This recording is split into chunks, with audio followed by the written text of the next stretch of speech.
ఒక మహిళకి ఎవరికైనా వక్ఫ్ వల్ల లాభపడిందే? ఇప్పుడు మహిళకి అవకాశం లభిస్తుంది. మంచి వైపు నుంచి చూస్తే ఇది, మోడీ మీద ద్వేషపు కళ్ళతో చూశారు అనుకోండి, ఇది తప్పు. దీని వెనక బీజేపీ రాజకీయ ప్రయోజనం ఏదైనా ఉందా సార్? ఏమొస్తుంది ఓటు? ఈ మైనార్టీలు ఓటేస్తారటికి వేసారా? హైదరాబాద్లో బీజేపీకి ఏమన్నా ఓట్లు పడ్డాయా త్రిబుల్ తలాక్ తర్వాత?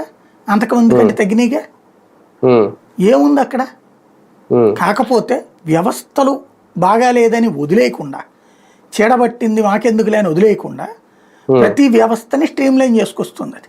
అంటే ఒకటి సార్, ఒక చిన్న అనాలిసిస్ ఏంటంటే, ఇందులో ట్రిపుల్ తలాక్ విషయంలో ముస్లిం మహిళల కొంత ఆదరణ భారతీయ జనతా పార్టీకి వచ్చింది. ఇప్పుడు ఈ వక్ఫ్ బోర్డుకి సంబంధించి ఇందులో కూడా మహిళలకు అవకాశం ఇస్తారు కాబట్టి మరికొంత ప్రయోజనం దక్కుతుంది.